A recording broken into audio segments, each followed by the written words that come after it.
Hello and welcome students. Today we are going to deal with part 3 of lesson number 8, and that is structure of prokaryotic cell. Now we have already discussed that there are two types of cells, prokaryotic cells and eukaryotic cells, and I have already explained you the basic outline of a prokaryotic cell. Today, I'll discuss the structure of a prokaryotic cell in detail. Now, before discussing the structure of a cell, there are certain terms you must be familiar with. छोटी classes में आपने पढ़ा होगा कि हम खाने में कुछ कंपोनेंट्स खाते हैं, जैसे कार्बोहाइड्रेट्स, फैट्स, प्रोटीन्स. यही कंपोनेंट्स हमारे सेल में मौजूद होते हैं, क्योंकि इन्हीं कंपोनेंट्स के हेल्प से हमारे सेल्स बनते हैं. ठीक है, तो जब मैं आपको सेल का स्ट्रक्चर बताऊंगी तो मैं ये वर्ड्स यूज़ करूंगी, जैसे कि carbohydrates. Carbohydrates carbon, hydrogen, oxygen के कंपाउंड्स हैं. इसके एग्जांपल्स में आ जाते हैं शुगर्स, ग्लाइकेंस. तो मैं जब भी ये वर्ड यूज़ कर रही हूँ, शुगर, ग्लाइकेन, सैकराइड, मतलब मैं कार्बोहाइड्रेट की बात कर रही हूँ. अगर कोई कार्बोहाइड्रेट एक ही यूनिट का बना है तो वो मोनोसैकेराइड है. सैकेराइड्स कार्बोहाइड्रेट के बिल्डिंग यूनिट्स होते हैं. अगर 2 यूनिट्स का बना है तो डाइसैकेराइड. अगर 3 से 10 यूनिट का बना है तो ओलिगोसैकेराइड. और अगर 10 से ज़्यादा यूनिट्स को जोड़कर कोई कार्बोहाइड्रेट बना है तो वो पॉलीसैकेराइड. तो ये सभी कार्बोहाइड्रेट्स हैं. सेकेंड वर्ड मैं यूज़ करूँगी प्रोटीन्स. आपको पता है proteins are made up of amino acids. तो अगर कोई प्रोटीन में कम अमाइनो एसिड्स हैं, एक short chain of amino acid है, तो उसको पेप्टाइड कहा जाता है. और अगर वो वेरी लॉन्ग चेन है तो वो प्रोटीन है. इसी तरह जब मैं लिपिड्स कहूँगी, लिपिड्स यानी फैट्स, चर्बी. और जहाँ मैं फॉस्फो कहूँगी, फॉस्फो का मतलब फॉस्फेट ग्रुप, जैसा कि आप स्क्रीन पे देख सकते हैं, ये फॉस्फेट ग्रुप है. ओके, तो ये सब आपस में जुड़कर कुछ अलग अलग तरह के कंपाउंड्स बनाते हैं. फॉर एग्जांपल अगर मैं कहूँ ग्लाइकोलिपिड्स, तो आपको मैंने बताया था ग्लाइको मतलब एक तरह का कार्बोहाइड्रेट से संबंधित वर्ड है, लिपिड यानी फैट्स. तो अगर कार्बोहाइड्रेट और फैट्स जुड़कर कोई कंपाउंड बना रहे हैं वो ग्लाइकोलिपिड. ग्लाइकोप्रोटीन कार्बोहाइड्रेट और प्रोटीन को जोड़कर बना हुआ. फॉस्फोलिपिड फॉस्फेट और लिपिड यानी फैट्स को जोड़कर बना हुआ कोई कंपाउंड फॉस्फोलिपिड हुआ. ठीक है, तो इस तरह के वर्ड्स मैं यूज़ करूँगी, बीच में मैं एक्सप्लेन भी करूँगी. सो ये थोड़ी एक शॉर्ट सी इंट्रोडक्शन थी इनकी. So now let us discuss about the structure of a prokaryotic cell. You already know that prokaryotic cell is found in bacteria and mycoplasma. So when you look at the prokaryotic cell from outside, what you see is the envelope of the cell, cell का cover. Now most of the prokaryotic cells, they are covered with 2 layers, but some are covered with 3 layers also. मतलब कि जब मैं इस cell को, bacteria के cell को बाहर से देख रही हूँ तो मुझे इसकी आउटर मोस्ट तीसरी लेयर दिख रही है. अगर मैं इसको रिमूव करूँगी तो मुझे सेकंड लेयर दिखेगी, और अगर मैं इसको भी रिमूव करूँगी तो मुझे एक और लेयर दिखेगी. और इस लेयर को रिमूव करने के बाद सेल में सिर्फ लिक्विड पार्ट बचेगा, जो कि है cytoplasm. So now let us discuss about this cell envelope in detail. As I have already told you, there are 3 layers in many prokaryotic cells. लेकिन ज़रूरी नहीं है कि हर एक में 3 ही लेयर हों, ये 2 भी हो सकती हैं. तो जो सबसे बाहर वाली लेयर है, अगर वो किसी में प्रेजेंट है, तीसरी layer, it is known as glycocalyx. And the second layer is cell wall, and the innermost layer is cell membrane और plasma membrane. तो अगर सबसे बाहर वाली तीसरी लेयर प्रेजेंट है, जिसको हम ग्लाइकोकैलिक्स कहते हैं, the glycocalyx is actually made up of glycoproteins and glycolipids. तो ग्लाइकोप्रोटीन्स और ग्लाइकोलिपिड्स की लेयर सेल को बाहर से कवर करती है. If this layer is tightly attached to the cell, अगर वो बहुत टाइटली चिपकी हुई है, जेल जैसी है और थोड़ी गाढ़ी है, कॉम्पैक्ट है, then that layer is known as capsule. और अगर ये लेयर बहुत टाइटली नहीं चिपकी हुई सेल से, थोड़ी सी इर्रेगुलर है, फैली हुई है, पतली है, then that is known as slime layer. मतलब कि बाहर से कवर करने वाली लेयर ग्लाइकोकैलिक्स है, अगर वो थोड़ी गाढ़ी है तो वो कैप्सूल है, और अगर पतली है तो वो स्लाइम लेयर है। What is the function of this capsule or slime layer? It helps to protect the cell. It helps the cell to attach to any surface. मान लो बैक्टीरिया ने कहीं पे भी अटैच करना है, किसी की बॉडी के अंदर जाके अटैच करना है, तो ये आउटर मोस्ट लेयर उसे अटैचमेंट में हेल्प करेगी। And it may also protect it from dehydration, उसे सूखने से भी बचा सकती है। Okay, so outermost layer is capsule और slime layer, but it is not necessary that it is present in all bacteria. Now what is the second layer? इसके नीचे वाली जो लेयर है, या अगर ये नहीं प्रेजेंट तो आउटर मोस्ट जो लेयर है वो है cell wall. So the second layer of a prokaryotic cell is cell wall. In some of them it is the outermost layer. Now let us discuss about the cell wall of a prokaryotic cell. The cell wall of a prokaryotic cell is made up of peptidoglycan. अब नाम से आपको पता चल रहा है, पेप्टिडो मतलब short chain of amino acids, and glycan का मतलब carbohydrate.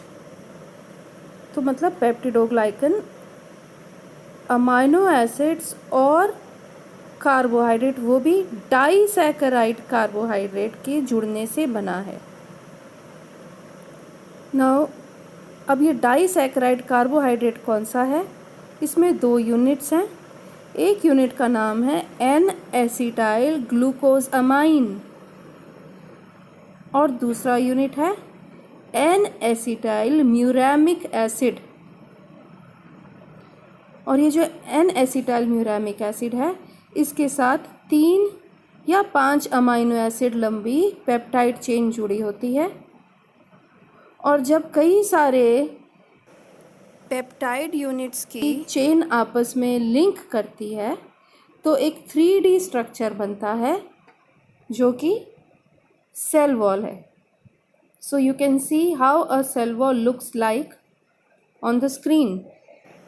So this is N-acetyl glucosamine, which is linked to N-acetyl muramic acid, which has a short peptide chain, and the peptide chains of different disaccharides, they link together to make the cell wall. So this cell wall is actually a peptidoglycan layer, and depending upon the thickness of this layer and the presence of extra material or extra layers outside it, the cell wall of bacteria may be of two types.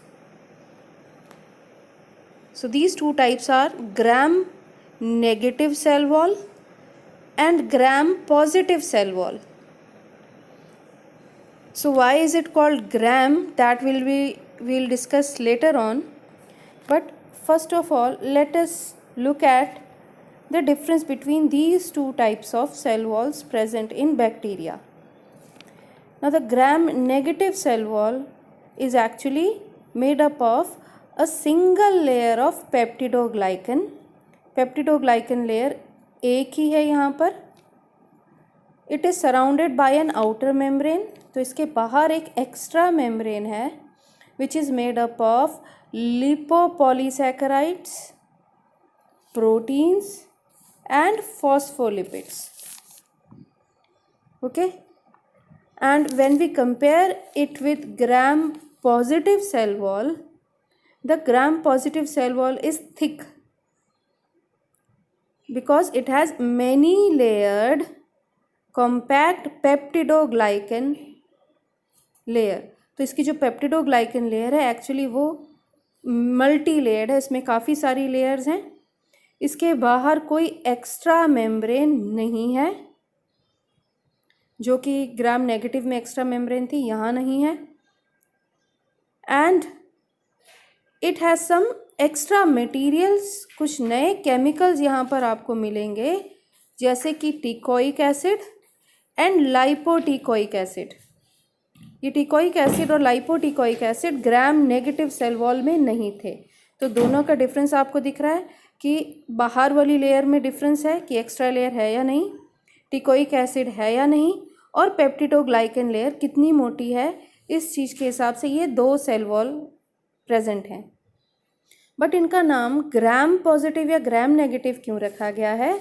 It is actually based on a staining technique by a scientist Hans Christian ग्राम। तो इन्होंने एक staining यानी colouring technique बनाई थी। Bacteria जो है they are microscopic, आपको वैसे नहीं दिखेंगे, माइक्रोस्कोप में देखने से पहले जो है इन्हें कलर करना होता है, इन्हें स्टेन करना होता है। और ये जो स्टेनिंग टेक्निक है वो साइंटिस्ट ग्राम ने डेवलप करी थी। So look at this staining technique. इस टेक्निक में पहले एक ग्लास स्लाइड पे बैक्टीरिया लिए जाते हैं, then crystal violet dye is added to them. When we add crystal violet, all the bacteria turn into violet color. Then we add iodine. The bacteria are still violet in color. Then we add alcohol. Alcohol डालने के बाद जो ग्राम positive bacteria हैं वो violet colour के ही रहेंगे, इसलिए उनको ग्राम पॉजिटिव कहा जा रहा है, क्योंकि उन्होंने वायलेट कलर का स्टेन जो है रिटेन किया हुआ है, उसे लूज़ नहीं किया। जबकि जो ग्राम नेगेटिव बैक्टीरिया हैं वो अपना वायलेट कलर लूज़ कर देते हैं, that is why they are gram negative. Then we add safranin stain, जिसके कारण gram negative bacteria reddish colour के हो जाएंगे, जबकि ग्राम पॉजिटिव बैक्टीरिया पर्पल ही रहेंगे। So this is how these bacteria look under the microscope. The gram positive bacteria are purple in colour and the gram negative bacteria, they look reddish in color because of the gram staining technique and difference in their cell walls.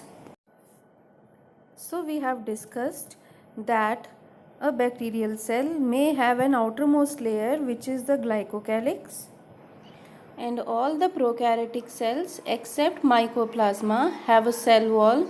Cell wall के अंदर एक और layer है जिसको cell membrane, plasma membrane या cytoplasmic membrane कहा जाता है। ये इनर मोस्ट लेयर है, इसीलिए ये साइटोप्लाज्म को पूरी तरह कवर करती है। The structure of the plasma membrane of a prokaryotic cell is similar to that of a eukaryotic cell. मतलब प्रोकैरियोटिक और यूकैरियोटिक सेल दोनों की सेल मेम्ब्रेन्स लगभग एक जैसी हैं, थोड़ा बहुत डिफरेंस है which I will tell now. As you can see the plasma membrane, it is a continuous layer and this continuous layer is made up of phospholipids.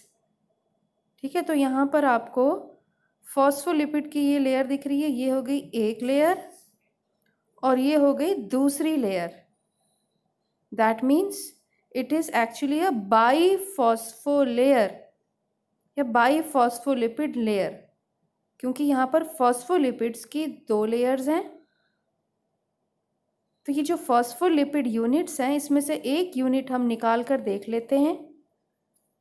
No, this is one phospholipid part or a molecule of a plasma membrane.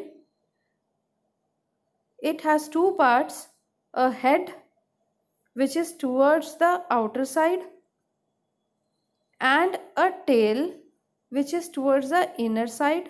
दोनों layers में जो phospholipid की tales हैं वो एक दूसरे को face कर रही हैं। तो इन फॉस्फोलिपिड्स की 2 लेयर्स ने कंटिन्यूस शीट बनाई है जिसने पूरी तरह चारों तरफ से साइटोप्लाज्म को पूरी तरह से कवर किया हुआ है। And in between these 2 layers you can see many other substances or chemical compounds which are present. For example यहाँ पर बात करें प्रोटीन्स की तो आपको दिखेगा इस लेयर के बीच में ही प्रोटीन्स एम्बेडेड हैं या धसे हुए हैं।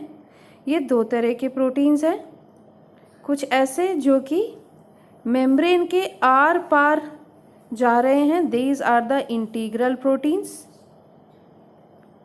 कुछ ऐसे हैं जो सिर्फ सरफेस पे हैं, या तो इनर या आउटर सरफेस पे हैं, they are known as peripheral proteins. And to these proteins some carbohydrates are also attached, these are oligosaccharides. आपको याद होगा ओलिगोसैकेराइड्स ऐसे कार्बोहाइड्रेट्स हैं जिसमें 3 से लेके 10 यूनिट्स हैं। ग्लाइकोलिपिड्स भी प्रेजेंट हैं।